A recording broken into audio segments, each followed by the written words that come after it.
ಯುವ ಸಿನಿಮಾ ಕೆಟ್ಟದಾಗಿದೆ, ಅರ್ಥನೇ ಆಗಲ್ಲ, ನೋಡೋಕೆ ಆಗಲ್ಲ, ಅರ್ಥನೇ ಆಗಲ್ಲ. 10 ಸಲ ನೋಡಿದ್ರು ಅರ್ಥ ಆಗಲ್ಲ. ಸುಮ್ಮನೆ ಯಾಕೆ ಇದರಲ್ಲಿ ಸಿನಿಮಾ ಮಾಡ್ತಾರೋ, ಹೆಸರು ಕಳ್ಕೊಳ್ಳೋಕೆ, ವ್ಯಾಲ್ಯೂ ಕಳ್ಕೊಳ್ಳೋಕೆ, ಅವ್ರ ಮೇಲೆ ಏನೇನೋ ಅಭಿಮಾನ ಇಟ್ಟಿದೀವಿ, ಈ ತರ ಸಿನಿಮಾ ಮಾಡ್ತಾರೆ, ಚೆನ್ನಾಗಿಲ್ಲ ಅನ್ನೋರು ಒಂದು ಪ್ರಶ್ನೆ.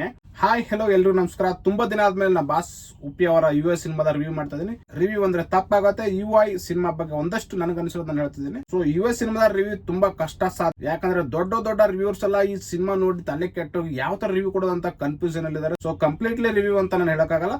ಸೊ ನನಗನ್ಸಿರೋದು ಯುವ ಸಿನಿಮಾ ನೋಡ್ಕೊಂಡ್ ಬಂದ್ಬೇಡಿ, ನನಗನ್ಸಿರೋ ಕೆಲವೊಂದು ಥಾಟ್ಗಳು, ಆಮೇಲೆ ಕೆಲವೊಂದು ಅನಿಸಿಕೆಗಳನ್ನ ಅಷ್ಟೇ ನಿಮ್ ಎದುರು ಇಡ್ತಾ ಇದೀನಿ. ಸೊ ನೀವು ಬುದ್ಧಿವಂತರಾಗಿದ್ರೆ ಈ ವಿಡಿಯೋನ ಪೂರ್ತಿಯಾಗಿ ನೋಡಿ ಅರ್ಥ ಮಾಡ್ಕೊಳ್ಳಿ.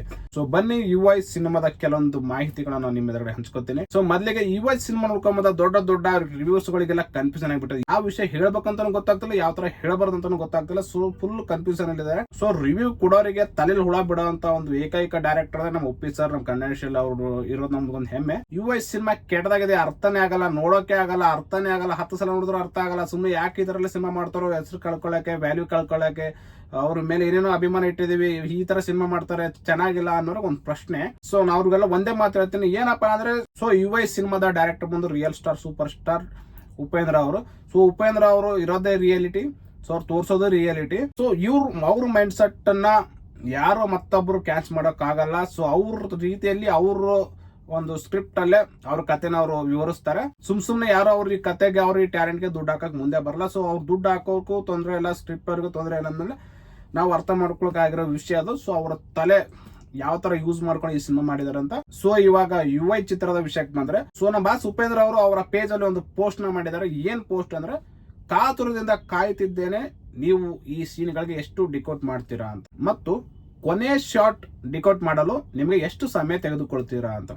ಅಂದ್ರೆ ಅವರೊಂದು ಸೀನ್, ಈ ಸಿನಿಮಾದಲ್ಲಿ ಒಂದೊಂದು ಸೀನ್ ಕೂಡ ಒಂದೊಂದು ಡಿಫ್ರೆಂಟ್ ಆಗಿವೆ. ಸೊ ಈ ಯುವ ಸಿನಿಮಾದಲ್ಲಿ ಒಂದೊಂದು ಸೀನ್ಗೂ 10 ತರ ಅರ್ಥ ಇದೆ. ಸೊ ನೀವು ಯಾವ ತರ ಸೀನ್ ಯಾವ ತರ ಅರ್ಥ ಮಾಡ್ಕೊಳ್ತೀರಾ, ಯಾವ ತರ ಡಿಕೋಡ್ ಮಾಡ್ಕೋತೀರಾ ಅಂತ ವೇಟ್ ಮಾಡ್ತಾ ಇದೀನಿ ಅಂತ. ಸೊ ಅವರು ಅವರ ಅಕೌಂಟ್ ಅಲ್ಲಿ ಒಂದು ಪೋಸ್ಟ್ ಅನ್ನ ಮಾಡಿದ್ದಾರೆ. ಸೊ ಇದ್ರ ಮೇಲೆ ನಮಗೇನು ಅರ್ಥ ಆಗುತ್ತಾರೆ, ಫಸ್ಟ್ ಆಫ್ ಆಲ್ ನಾನು ಹೇಳೋದು, ಉಪೇಂದ್ರ ಅವರ ಸಿನಿಮಾಕ್ಕೆ ನಾವು ಏನಾದ್ರು ಅವ್ರು ಡೈರೆಕ್ಷನ್ ಮಾಡಿರುವಂತ ಸಿನಿಮಾನ ನಾವು ನೋಡಕ್ ಹೋಗ್ಬೇಕಾದ್ರೆ ಒಂದು ತಲೆ ಇಟ್ಕೊಂಡ್ರೆ ಸಾಧ್ಯ ಆಗಲ್ಲ, ಒಂದೇ ಸಲ ನೋಡಿದ್ರೆ ಸಾಧ್ಯವಾಗಲ್ಲ. ಸೊ ಅವರ ಸಿನಿಮಾ ಅವ್ರು ಮಾಡೋದೇ ಉಲ್ಟಾ ಪಲ್ಟಾ ಅಂತ ನಮ್ಗನ್ಸುತ್ತೆ. ಬಟ್ ಅವರು ಆಟ ಆಡೋದು ಸ್ಕ್ರೀನ್ ಪ್ಲೇ ಅಲ್ಲಿ. ಸೊ ಅದನ್ನ ನಾವು ಒಂದೇ ಸಲ ಅರ್ಥ ಮಾಡ್ಕೊಳ್ಳೋದು ಬಹಳ ಕಷ್ಟ ಸಾಧ್ಯ. ಸೊ ಒಂದೇ ಸಲ ನಾವು ಅವರ ಸಿನಿಮಾನ, ನಾವು ಸ್ಟೋರಿ, ಅವ್ರ ಸ್ಕ್ರಿಪ್ಟ್ ನಾವು ಅರ್ಥ ಮಾಡ್ಕೋಬೇಕಂದ್ರೆ ನಾವು ದಶಕಂಠ ರಾವಣನ ತರ ಒಂದು 10 ತಲೆಯನ್ನು ಇಟ್ಕೊಂಡು ನಾವು ಸಿನಿಮಾ ನೋಡ್ಬೇಕಾಗುತ್ತೆ. ಸೊ ಆವಾಗ 10 ತಲೆಗಳನ್ನ ಇಟ್ಕೊಂಡು ನಾವು ಸಿನಿಮಾ ನೋಡಿದಾಗ ಒಂದೊಂದು ತಲೆಗೂ ಒಂದೊಂದು ಯೋಚನೆಗಳು ಬಂದು, ಈ ಸೀನ್ ಇದಕ್ಕಿರ್ಬೋದ ಅದಕ್ಕಿರ್ಬೋದ ಅಂತ ನಾವು ಡಿಕೋಡ್ ಮಾಡಬಹುದು.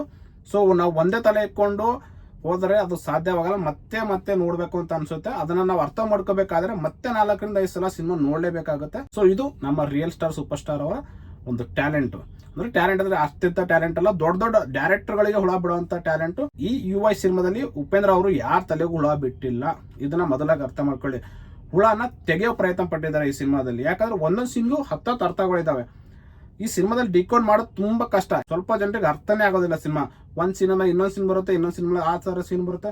ಸೊ ಅದರಿಂದಾಗಿ ಜನಕ್ಕೂ ಫುಲ್ ಕನ್ಫ್ಯೂಷನ್ ಆಗ್ತಿದ್ದಾರೆ. ಆಮೇಲೆ ಇದ್ರಲ್ಲಿ ಬಂದು, ಸೊ ಉಪ್ಪಿ ಸರ್ ಸಿನಿಮಾ ಅಂದ್ರೆ ಸುಮ್ಮನೆ ಉಪ್ಪಿ ಸರ್ ಸಿನಿಮಾ ಅಂದ್ರೆ ಇದೇ ತರ ಇರುತ್ತೆ. ಯಾಕಂದ್ರೆ ಅವ್ರೊಂದು ಸೀನ್ ಅಲ್ಲಿ ಒಂದ್ ಸಿನಿಮಾದಲ್ಲಿ ಒಂದು ದೃಶ್ಯ ತೋರಿಸ್ತಾರೆ, ಆ ದೃಶ್ಯಕ್ಕೆ 10 ಅರ್ಥ ಇರುತ್ತೆ. ಒಂದ್ ಸೀನಲ್ಲಿ ಒಂದು ಡೈಲಾಗ್ ಕೊಟ್ರೆ ಆ ಡೈಲಾಗಿಗೆ 4 ಅರ್ಥ ಇರುತ್ತೆ. ಸೊ ಯಾವ್ದಾರ ಒಂದು ಮಾತಾಡಿದ್ರೆ ಆ ಮಾತಿಗೆ 2 ತರ ಅರ್ಥ ಇರುತ್ತೆ. ಸೊ ಒಂದು ನೆಗೆಟಿವ್ನೂ ಆಗ್ಬೋದು, ಒಂದು ಪಾಸಿಟಿವ್ನೂ ಆಗ್ಬೋದು, ಇನ್ನೊಂದು ಡಬಲ್ ಮೀನಿಂಗ್ ಕೂಡ ಆಗ್ಬೋದು. ಅಂದ್ರೆ ನೀವು ಜನಗಳು ಯಾವ ತರ ತಗೊಳ್ತೀರ ಅನ್ನೋದು ನಿಮ್ಮ ಮೇಲೆ ಬಿಟ್ಟಿದ್ದು. ಅಂದ್ರೆ ಉಪ್ಪಿ ಭಾಷೆ ಡೈರೆಕ್ಟ್ ಆಗಿ ಹೇಳಲ್ಲ ಇದು ಇದೇ ಅಂತ. ಸೊ ನೀವ್ ಏನ್ ಅರ್ಥ ಮಾಡ್ಕೋತೀರ ಅದೇ ರೈಟ್ ಅನ್ನೋ ತರ ಅವರು ಒಂದು ಡೈಲಾಗ್ ರಚಿಸಿರ್ತಾರೆ ಅಲ್ಲಿ. ಸೊ ಯುವ ಸಿನಿಮಾ ಟೈಟಲ್ ಹುಡ್ಕೊಂಡಿದ್ದು ಕೂಡ ಅದೇ ವಿಷಯಕ್ಕೆ.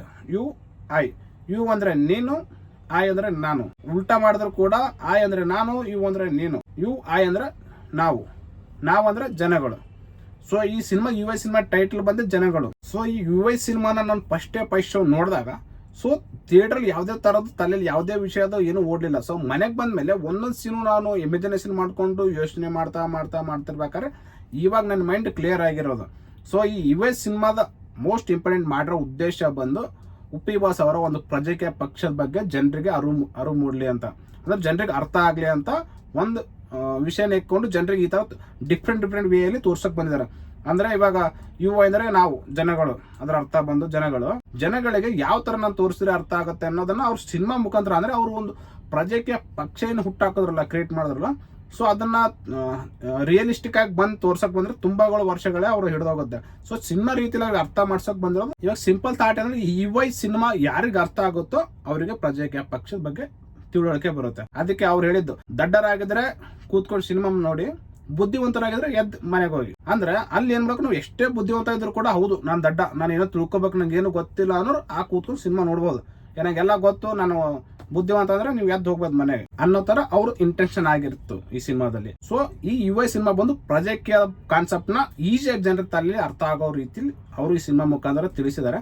ಈ ತರ ಸಿನಿಮಾ ನಮ್ಗೆ ಅರ್ಥ ಆಗಲ್ಲ, ಸಿನಿಮಾ ಬ್ಯಾನ್ ಮಾಡ್ಬೇಕು, ಯಾಕೆ ಬ್ಯಾನ್ ಮಾಡ್ಬೇಕಂತ ಸಿನಿಮಾ ನೋಡಿದ ಮೇಲೆ ಗೊತ್ತಾಗುತ್ತೆ. ಹಾಗಾಗಿ ಇದ್ರ ಒಟ್ಟಲ್ಲಿ ನೆಗೆಟಿವ್ ಪಾಸಿಟಿವ್ ಒಟ್ಟಿನಲ್ಲಿ ಪ್ಲಸ್ ಆಗೋದು ಉಪೇಂದ್ರ ಬಾಸುಗೆ. ಅವರು ಒಂಥರ ಡಿಫ್ರೆಂಟ್ ಆಗಿ ಯೋಚನೆ ಮಾಡ್ತಾರೆ. ಅವ್ರು ಉಲ್ಟಾ ಹೇಳಿದ್ರು ಕೂಡ ಒಂದು ಕ್ಯೂರಿಯಾಸಿಟಿ ಬಿಲ್ಡ್ ಮಾಡ್ತಾರೆ. ಅಂದ್ರೆ ಇವಾಗ ಯಾವುದೇ ಒಂದು ವಸ್ತು ನಾವು ತಗೊಳಕ್ ಹೋದಾಗ ಅಥವಾ ಯಾರ ಬಗ್ಗೆನಾದ್ರೂ ನಾವು ತಿಳ್ಕೊಳ್ಬೇಕು ಅಂತಂದಾಗ ಸೊ ಅವ್ರ ಬಗ್ಗೆ ಪಾಸಿಟಿವ್ ಆದಾಗ ಯಾರು ತಲೆ ಕೆಡಿಸ್ಕೊಳ್ಳಲ್ಲ. ನೆಗೆಟಿವ್ ಆದ್ರೆ ಹೌದಾ ಈ ತರ ನಾ ಇನ್ನು ಹೇಳು ಅನ್ನೋ ತರ ಒಂದು ಥಾಟ್ ಉಟ್ಕೊಳ್ಳುತ್ತೆ. ಅಂದ್ರೆ ಕಾಮನ್ ಆಗಿ ಒಂದು ಬುಕ್ನ ನಾವು ಓದ್ಬೇಕಂತ ಕೂತ್ಕೊಂಡಾಗ ಇದನ್ನು ದಯವಿಟ್ಟು ಓದಿ ಅಂದ್ರೆ ಯಾರು ತಲೆ ಕೆಡಿಸ್ಕೊಳ್ಳಲ್ಲ, ಆಮೇಲೆ ಓದೋಣ ಅಂದ್ರೆ. ಇದನ್ನು ಓದಕ್ಕೆ ಹೋಗ್ಬೇಡಿ ಅಂದಾಗ ಏನಿದೆ ಆ ತರ ಇದರಲ್ಲಿ ಅನ್ನೋ ತರ ಓಪನ್ ಮಾಡ್ಕೊಂಡು ನೋಡ್ತಾರೆ ಅಂತ ಇದು ಥಾಟ್ ಉಪೇಂದ್ರ ಬಾಸ್ತು.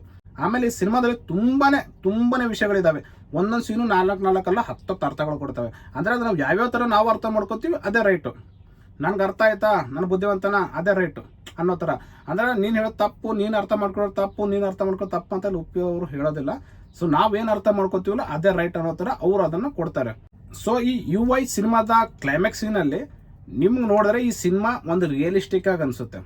ಅಂದ್ರೆ ಈ ಸಿನಿಮಾದಲ್ಲಿ ಜಸ್ಟ್ ಉಪೇಂದ್ರ ಅವರು ಸ್ಕ್ರಿಪ್ಟ್ ಬರಿತಾ ಇದ್ದಾರೆ. ಸೊ ಅವರು ಸ್ಕ್ರಿಪ್ಟ್ ಅಲ್ಲಿ ಹುಟ್ಕೊಂಡು 2 ಪಾತ್ರ. ಒಂದನೇ ಪಾತ್ರ ಬಂದು ಸತ್ಯ ಅಂತ ಅಂದ್ರೆ ಸತ್ಯಯುಗ, ಇನ್ನೊಂದು ಪಾತ್ರ ಬಂದು ಕಲ್ಕಿ ಅಂದ್ರೆ ಕಲಿಯುಗ. ಇವೆರಡು ಪಾತ್ರಗಳ ಬಗ್ಗೆ ತುಂಬಾ ಈಸಿಯಾಗಿ ಜನರಿಗೆ ರೀಚ್ ಆಗಲಿ, ಜನರಿಗೆ ಅರ್ಥ ಆಗ್ಲಿ ಅಂತ ಉಪ್ಪಿ ಬಾಸ್ ಇದರಲ್ಲಿ ತೋರಿಸ್ಕೊಟ್ಟಿದ್ದಾರೆ. ಸೊ ಇದನ್ನೆಲ್ಲ ನಾನು ಹೇಳಿದ್ರೆ ಸ್ಟೋರಿ ಲೀಕ್ ಮಾಡ್ದಂಗೂ ಆಗ್ಬೋದು, ಬಟ್ ಆದ್ರೂ ಉಪ್ಪಿ ಬಾಸ್ ಅವರೇ ಹೇಳಿದಾರೆ. ಸೊ ಡಿಕೋಡ್ ಮಾಡಿ ಜನರಿಗೆ ಅರ್ಥ ಆಗೋದೇ ಅವ್ರ ಕಾನ್ಸೆಪ್ಟ್ ಆಗಿರೋದ್ರಿಂದ ಹೇಳ್ತಾ ಇದ್ದೀನಿ. ಸೊ ಸತ್ಯ ಅನ್ನೋ ಕ್ಯಾರೆಕ್ಟರ್ ಅಂದ್ರೆ ಸೊ ಪ್ರಜೆಗೆ ಕಾನ್ಸೆಪ್ಟ್ ಅಲ್ಲಿ ಬರುತ್ತಲ್ಲ, ಸೊ ನಾವೇ ಒಬ್ಬರನ್ನ ಆರಿಸಿ ವಿಧಾನಸೌಧ ಕಳಿಸೋದಾಗಿರ್ಲಿ ಅಥವಾ ರಾಜ ಅಂತ ಒಪ್ಕೊಳ್ಳೋದಾಗಿರ್ಲಿ ಅಥವಾ ದೊರೆ ಯಜಮಾನ ಏನೋ ಅನ್ಕೊಳ್ಳೋದಾಗಿರ್ಲಿ, ಸೊ ನಮ್ಮಿಂದಾನೇ ಅವ್ರು ಆಗ್ಬೇಕು ಅನ್ನೋದನ್ನು ಇದು ಸತ್ಯಯುಗದಲ್ಲಿ ಬರೋದು. ಎಲ್ಲರೂ ಖುಷಿ ಶಾಂತಿ ನೆಮ್ಮದಿಯಿಂದ ಇರ್ಬೇಕು ಅನ್ನೋದು ಈ ಸತ್ಯದ ಕಾನ್ಸೆಪ್ಟು. ಸೊ ಕಲ್ಕಿ ಕಾನ್ಸೆಪ್ಟ್ ಏನಂದ್ರೆ ಕಲಿಯುಗ ಅಂದ್ರೆ ಇದ್ರಲ್ಲಿ ಯಾವ್ಯಾವ ಬರುತ್ತಂದ್ರೆ ಬರೇ ರಾಜಕಾರಣಿಗಳು ಬೆಂಕಿ ಹಚ್ಚೋದು, ನಮ್ದು ಆ ಜಾತಿ ನಮ್ದು ಈ ಜಾತಿ, ಜಾತಿ ಧರ್ಮ ಭೇದ ಭಾವ ಇದನ್ನು ಒಳಗೊಂಡಿರೋದು ಇದು ಕಲಿಯುಗ. ಸೊ ಕಲಿಯುಗದಲ್ಲಿ ಮುಂದೆ ಅಂದ್ರೆ ಈ ಫ್ಯೂಚರ್ ಮುಂದೆ ಏನಾಗುತ್ತೆ ಅಂದ್ರೆ ಈ ಸಿನಿಮಾ ಲಾಸ್ಟ್ ಕ್ಲೈಮ್ಯಾಕ್ಸ್ ಅಲ್ಲಿ ಒಂದು ಸೀನ್ ಬರುತ್ತೆ. ಸೊ ಅದು ಆಲ್ರೆಡಿ ಟೀಸರ್ ಟ್ರೈಲರ್ ಅಲ್ಲಿ ಕೂಡ ನೀವು ನೋಡಿರ್ತೀರ. ಮೈ ಮೇಲೆ ಬಟ್ಟೆಯಲ್ಲೇ ಪುಟ್ಟಗೋಸಿಯಲ್ಲೇ ನಿಂತ್ಕೊಳ್ಳೋದೊಂದು ಸೀನು. ಸೊ ಆ ತರ ಒಂದು ದೃಶ್ಯ ಅಂದ್ರೆ ಅದು ಪುಟ್ಟಗೋಸಿನೇ ಆಗಿರಲ್ಲ, ಅದೊಂದು ಮಾಸ್ಕ್ ಆಗಿರುತ್ತೆ. ಆ ಮಾಸ್ಕ್ ನ ಮಕ್ಕಕ್ಕೆ ಹಾಕೊಂಡಿರ್ತಾರೆ, ಆಮೇಲೆ ಅಲ್ಲಿ ಕೆಳಗಡೆ ಹಾಕೊಂಡಿರ್ತಾರೆ. ಆ ಮಾಸ್ಕ್ ನಿಂದ ಇಡೀ ಮಾನ ಮುಚ್ಕೊಂಡಿರುವಂತರ ಒಂದು ಸೀನು. ಸೊ ಇದು ಯಾವಾಗ ಆಗುತ್ತೆ ಅಂದ್ರೆ ಇದು ಕಲ್ಕಿ ಅವತಾರದಲ್ಲಿ ಇರುವಾಗ, ಅಂದ್ರೆ ಜನರು ಕಲ್ಕಿಗೆ ಆಯ್ಕೆ ಮಾಡ್ಕೊಂಡಾಗ. ಅಂದ್ರೆ ನಮ್ಗೆ ಜಾತಿನೇ ಮೇನು, ನಮ್ಮ ರಾಜಕಾರಣಿಗಳ ಮೇಲೂ ನಮ್ಮ ಜಾತಿಯವರೇ ಆಗಿರ್ಲಿ, ನಾವು ಪ್ರಾಣ ಬಿಟ್ರು ನಾವ್ ಏನ್ ಬಿಟ್ರು ಜಾತಿ ಅನ್ನೋದು ಬಿಡಲ್ಲ, ಜಾತಿ ಧರ್ಮ ನಮ್ಗೆ ಇಂಪಾರ್ಟೆಂಟ್ ತುಂಬಾ ಮುಖ್ಯ ಅಂತ ಅಂದಾಗ ಯಾವಾಗ ನಾವು ಜಾತಿ ಮಹತ್ವ ಕೊಡ್ತೀವಲ್ಲ, ಅದು ಲಾಸ್ಟ್ ಅಲ್ಲಿ ಆ ಜಾತಿ ಈ ಜಾತಿ ಹೊಡೆದಾಡ್ಕೊಂಡು ತಿನ್ನೋ ಅನ್ನದಲ್ಲಿ ಕೂಡ ಜಾತಿ ಭೇದ ಭಾವ ಮಾಡ್ಕೊಂಡು ಲಾಸ್ಟ್ ಅಲ್ಲಿ ಪೂರಾ ಮೈ ಮೇಲೆ ಬಟ್ಟೆ ಕಿತ್ಕೊಂಡು ಪುಟ್ಟಗಾಸಿ ಮೇಲೆ ಇದ್ರು ಕೂಡ ನಾವು ಜಾತಿ ಅನ್ನೋದು ಬಿಡಲ್ಲ ಅನ್ನೋದೊಂದು ಕಲ್ಕಿ ಕಾನ್ಸೆಪ್ಟ್ ಅಲ್ಲಿ ತೋರಿಸ್ಕೊಟ್ಟಿದ್ದಾರೆ. ಅಂದ್ರೆ ಆ ಲೆವೆಲ್ಗೆ ಹೋಗುತ್ತೆ ಲಾಸ್ಟ್ ನಮ್ದು ಕಲಿಯುಗದಲ್ಲಿ. ಅಂದ್ರೆ ನಾವು ಇದೇ ತರ ಜಾತಿ ಧರ್ಮ ಅನ್ಕೊಂಡು ಕೂತ್ಕೊಂಡ್ರೆ ಲಾಸ್ಟ್ ಪಕ್ಕ ಇದೇ ತರ ನಾವು ಆಗ್ತೀವಿ ಅನ್ನೋದನ್ನ ಯುವ ಸಿನಿಮಾದಲ್ಲಿ ಉಪಯೋಗ ತೋರಿಸಿದ್ದಾರೆ. ಸೊ ನಮ್ಮ ಜಾತಿಯವ್ರ ಹತ್ರ ನಾವು ಅನ್ಕೊಂಡು ನಾವೇನು ಓಟ್ ಹಾಕಿ ಅವ್ರಿಗೆ ವಿಧಾನಸೌಧ ಅಥವಾ ದೊಡ್ಡ ಪ್ಯಾಲೇಸ್ ಅಲ್ಲಿ ಕೂರ್ಸಿರ್ತೀವಲ್ಲ, ಅವರೇ ನಮಗೆ ಪುಟ್ಟಗೋಸಿಲಿ ಬೀದಿಲಿ ಬಿಸಾಕಿರ್ತಾರೆ. ಸೊ ಯುವ ಸಿನಿಮಾದಲ್ಲಿ ಊಟ ಅಂದ್ರೆ ವೆರೈಟಿ ಊಟ ಅಂದ್ರೆ ಹೊಟ್ಟೆಗೆ ತಿನ್ನೋದಲ್ಲ, just mobile phones, social medias ತುಂಬಾನೇ ಆಲ್ಮೋಸ್ಟ್ ನಿಮ್ಗೆ ಆ ಟ್ರೋಲ್ ಸಾಂಗ್ ಅಲ್ಲಿ ನೋಡಿರ್ತೀರ. ಆ ಟ್ರೋಲ್ ಸಾಂಗ್ ಅಲ್ಲಿ ಪೂರಾ ಇಡೀ ಭವಿಷ್ಯನೇ ಇದೆ ಸಿನಿಮಾದು. ಈ ಸಿನಿಮಾನೇ ಒಂದು ಅರ್ಧ ಭಾಗ ಆಗಿದ್ರೆ ಇನ್ನು ಅರ್ಧ ಭಾಗ ಆ ಟ್ರೋಲ್ ಸಾಂಗ್ ಅಲ್ಲಿ ನಿಮ್ಗೆಲ್ಲ ಅರ್ಥ ಆಗುತ್ತೆ. ಅಂದ್ರೆ ಯಾವ ತರ ಜನ ಯಾವ ಲೆವೆಲ್ಗೆ ಇಳಿದಾರೆ ಅಂತ. ಅಲ್ಲೊಂದು ಆಂಬುಲೆನ್ಸ್ ದಾರಿ ಬಿಡಿದೆ, ಇಲ್ಲ ರೋಡ್ ಸಿನಿಮಾದ ಅರ್ಥ ಆಗೋದು ತುಂಬಾ ಕಷ್ಟ, ಜನರಿಗೆ ಅರ್ಥ ಆಗೋದು ತುಂಬಾ ಕಷ್ಟ. ಹಾಗಾಗಿ ಇಲ್ಲಿ ನೋಡಿ ಇವ್ರೊಬ್ರು ಸಖತ್ತಾಗಿ ರಿವ್ಯೂ ಕೊಟ್ಟಿದ್ದಾರೆ. 6,500 ಪುಟಗಳ ಒಂದು ಪುಸ್ತಕನ ಓದಿ ಅರ್ಥ ಮಾಡ್ಕೊಳ್ಳೋದು ಎಷ್ಟು ಕಷ್ಟನೋ, 2 ಅವರಲ್ಲಿ ಉಪೇಂದ್ರ ಸಿನಿಮಾ ಅರ್ಥ ಮಾಡ್ಕೊಳ್ಳೋದು ಅಷ್ಟೇ ಕಷ್ಟ. ದಯಮಾಡಿ ಇನ್ನೊಂದ್ಸತಿ ನೋಡಿ, ಅರ್ಥ ಆಗ್ಲಿಲ್ಲ ಅಂತ ಹೇಳಿ ಚೆನ್ನಾಗಿಲ್ಲ ಅಂತ ಹೇಳಕ್ ಹೋಗ್ಬಿಡಿ. ಈ ಸಿನಿಮಾನ ಕರೆಕ್ಟ್ ಆಗಿ ಹೇಳಿದ್ರು ಅದು ಮಾತನ್ನ. ಅಂದ್ರೆ ನಾವು ಎಷ್ಟೋ ಬುಕ್ಗಳು ಓದ್ರೂ ಅರ್ಥ ಆಗದಿರೋಂಥ ಒಂದು ಕಾನ್ಸೆಪ್ಟ್ನ ಉಪಯೋಗ ಜಸ್ಟ್ ಒಂದು 2-3 ಗಂಟೆಲಿ ನಮ್ಗೆ ಅರ್ಥ ಮಾಡ್ಸೋಕೆ ಒಂದು ಪ್ರಯತ್ನ ಪಟ್ಟಿದ್ದಾರೆ. ಸೊ ಸುಮ್ಮನೆ ಯಾರು ಕತೆ ಚೆನ್ನಾಗಿಲ್ದೆ, ಸ್ಕ್ರಿಪ್ಟ್ ಚೆನ್ನಾಗಿಲ್ದೆ, ಸ್ಟೋರಿ ಚೆನ್ನಾಗಿಲ್ದೆ ಯಾರು ಅಷ್ಟು ಬಂಡವಾಳ ಅಷ್ಟು ಕೋಟಿ ದುಡ್ಡನ್ನು ಸುರಿಯೋಕೆ ರೆಡಿ ಇರಲ್ಲ. ಸೊ ಜನರು ಯಾರು ಒಪ್ಕೊಳ್ಳಲ್ಲ. ಸೊ ಈ ಸಿನಿಮಾ ಈ ತರ ರಿಯಲಿಸ್ಟಿಕ್ ಆಗಿ ಇರೋದನ್ನ ಇದ್ದಂಗೆ ಅರ್ಥ ಮಾಡ್ಸೋರು ಹೇಳೋ ಗುಂಡಿಗೆ ಇರೋದು ಒಬ್ರಿಗೆ, ಅದು ರಿಯಲ್ ಸ್ಟೋರ್ ಉಪೇಂದ್ರ ಅವರಿಗೆ. ಅವ್ರು ಅದನ್ನ ಹೆಂಗ್ ಹೇಳ್ತಾರೆ ಅನ್ನೋದನ್ನ ಡೈರೆಕ್ಟ್ ಆಗಂತೂ ಹೇಳಲ್ಲ, ಇಂಡೈರೆಕ್ಟ್ ಆಗಿ ಹೇಳ್ತಾರೆ ಅನ್ನೋ ಕಾನ್ಸೆಪ್ಟ್ ಮೇಲೆ ಈ ಪ್ರಜಾಕೀಯ ಆಮೇಲೆ ರಾಜಕಾರಣಿಗಳ ಬಗ್ಗೆ ಈ ಮೀಡಿಯಾ ಪ್ರತಿಯೊಬ್ಬರಿಗೂ ಈ ಸಿನಿಮಾದಲ್ಲಿ ಸರ್ಯಾಗಿ ಗುಂಬಿದ್ದಾರೆ. ಯಾವ ತರ ಗುಂಬಿದ್ದಾರೆ ಅಂದ್ರೆ ಕೈಗೆ ಬಟ್ಟೆ ಸುತ್ಕೊಂಡು ಗುಂಬಿದ್ದಾರೆ, ಆ ಕಡೆ ನೋವಾಗ್ಬೇಕು ಈ ಕಡೆ ಸೌಂಡ್ ಬರ್ಬಾರ್ದು ಅನ್ನೋ ತರ ಗುಂಬಿದ್ದಾರೆ. ಸಿಕ್ಕಾಪಟ್ಟೆ ವಿರೋಧ ಕೂಡ ಬರ್ತಾ ಇದೆ. ಈಗ ನೋಡ್ರಿ ಸ್ಟ್ರೈಕ್ ಬ್ಯಾನ್ ಮಾಡ್ಬೇಕಂತ. ಯಾಕೆ ಬ್ಯಾನ್ ಮಾಡ್ಬೇಕಂದ್ರೆ ಸಿನಿಮಾ ಹೋಗಿ ನೋಡಿ ಗೊತ್ತಾಗುತ್ತೆ ಅಂತ. ಅಂದ್ರೆ ಒಟ್ಟಿನ ಪ್ರಮೋಷನ್ ಗಿಮಿಕ್ ತಾನೆ ಅವ್ರದ್ದು, ಅಂದ್ರೆ ಪ್ರಮೋಷನ್ ಮಾಡ್ದಂಗೆ ಆಯ್ತಲ್ಲ ಅವರು. ಸೊ ಹೀಗಾಗ್ಬಿಟ್ಟು ಯಾರ್ಯಾರು US ಸಿನಿಮಾ ನೋಡಿಲ್ಲ ಫಸ್ಟ್ ನೀವೆಲ್ಲ ರಿವ್ಯೂ ನೋಡ್ಕೊಂಡು ಕೂತ್ಕೊಂಡ್ರೆ ಆಗಲ್ಲ. ರಿವ್ಯೂ ಅವರು ಕೂಡ ತಲೆ ಕೆಟ್ಟೋಗಿದೆ ಯಾವ ಥರ ಹೇಳ್ಬೇಕು ಯಾವ ಥರ ಅಂತ. ಸೊ ಅಂದ್ರೆ ಎಲ್ಲ ರಿವ್ಯೂವರ್ಸ್ ಅಲ್ಲ, ಸ್ವಲ್ಪ ಟ್ಯಾಲೆಂಟೆಡ್ ಇರೋ ಜನ ಎಲ್ಲ ಅದನ್ನ ತಿಳ್ಕೊಂಡಿದ್ದಾರೆ, ವಿಷಯಗಳು ತಿಳ್ಕೊಂಡಿದ್ದಾರೆ. ಇಲ್ಲೊಬ್ರು ಸಖತ್ತಾಗಿದ್ದಾರೆ. ಅಂದ್ರೆ ನಮ್ಮ ಕರ್ನಾಟಕ ವಿಧಾನಸೌಧ ಸಿನಿಮಾದಲ್ಲಿ ಬಂಗ್ಲೆ ತರ ತೋರಿಸಿದಾರೆ. ಈ ರವಿಶಂಕರ್ ಕ್ಯಾರೆಕ್ಟರ್ ವಿಧಾನಸೌಧದಲ್ಲಿ ಯಾರು ಮೇನ್ ರಾಜಕಾರಣಿ ಇರ್ತಾರೋ ಅವ್ರನ್ನ ತೋರಿಸಿದ್ರ. ಸಾಧು ಕೋಕಿಲಾರ್ ಕ್ಯಾರೆಕ್ಟರ್, ಜೋಕರ್ ಕ್ಯಾರೆಕ್ಟರ್ ಮೀಡಿಯಾ ಅಂತ ತೋರಿಸಿದ್ರ. ಸೊ ನೋಡಿ ಎಷ್ಟು ಅದ್ಭುತವಾಗಿ ಹೇಳಿದ್ರು. ಅಂದ್ರೆ ಈ ಸಿನಿಮಾದಲ್ಲಿ ಒಂದು ಪ್ಯಾಲೇಸ್ ನ ತೋರಿಸ್ತಾರೆ, ಆ ಪ್ಯಾಲೇಸೇ ವಿಧಾನಸೌಧ ಅಂತೆ. ಸೊ ಈ ಸಿನಿಮಾದಲ್ಲಿ ಜೋಕರ್ ಕ್ಯಾರೆಕ್ಟರ್ಗಳು ಬರ್ತವೆ. ಜೋಕರ್ ಕ್ಯಾರೆಕ್ಟರ್ ಅಂದ್ರೆ ಅವ್ರನ್ನ ನೋಡಿ ತಮಾಷೆ ತಂದಿಟ್ಟು ನಗುವಂತ ಕ್ಯಾರೆಕ್ಟರ್, ಅದು ಮೀಡಿಯಾದವರು ಅಂತ ಹೋಲಿಸಿದ್ದಾರೆ. ಅಂದ್ರೆ ಡೈರೆಕ್ಟ್ ಆಗಿ ಅಂತೂ ಯಾರು ಅಂತ ಹೇಳಲ್ಲ. ಸೊ ಇಂಡೈರೆಕ್ಟ್ ನಾವು ಅರ್ಥ ಮಾಡ್ಬೇಕಾಗಿರೋದು. ಆಮೇಲೆ ಜಾತಿ ಗೀತೆ ಅಂತ ಹೊಡೆದಾಡೋದು ಸಿಕ್ಕಾಪಟ್ಟೆ. ಆಮೇಲೆ ಸೊ ಎನಿವೆ ಇಲ್ಲಿ ಯಾರು ದಡ್ರಂತೂ ಅಲ್ಲ, ನಾನು ಜಾಸ್ತಿ ಹೇಳಕ್ಕೆ ಇಷ್ಟನೂ ಆಗಲ್ಲ. ಸೊ ನನಗೆ ಅನ್ಸಿರೋ ಥಾಟ್ಗಳು ನಾನು ಫೈಂಡ್ ಔಟ್ ಮಾಡಿರೋಂಥ ಕೆಲವೊಂದು ಸೀನ್ಸ್ಗಳ ಬಗ್ಗೆ ಅಷ್ಟೇ ವಿವರಿಸಿದ್ದೀನಿ. ಸೊ ಏನಾದರೂ ತಪ್ಪಾಗಿದ್ದಲ್ಲಿ ದಯವಿಟ್ಟು ಕ್ಷಮಿಸಿ ಅಂತ ಕೇಳ್ತಾ, ಸೊ ವಿಡಿಯೋನ ಪೂರ್ತಿಯಾಗಿ ನೋಡೋರಿಗೆ ಹೃದಯಪೂರ್ವಕ ಧನ್ಯವಾದಗಳು. ಸೊ ನಿಮ್ಮ ಸಪೋರ್ಟ್ ಹೀಗೆ ಇರಲಿ. ಸೊ ಮ್ಯಾಕ್ಸ್ ಟ್ರೈಲರ್ ರಿವ್ಯೂ ಅಲ್ಲಿ ಸಿಗ್ತೀನಿ.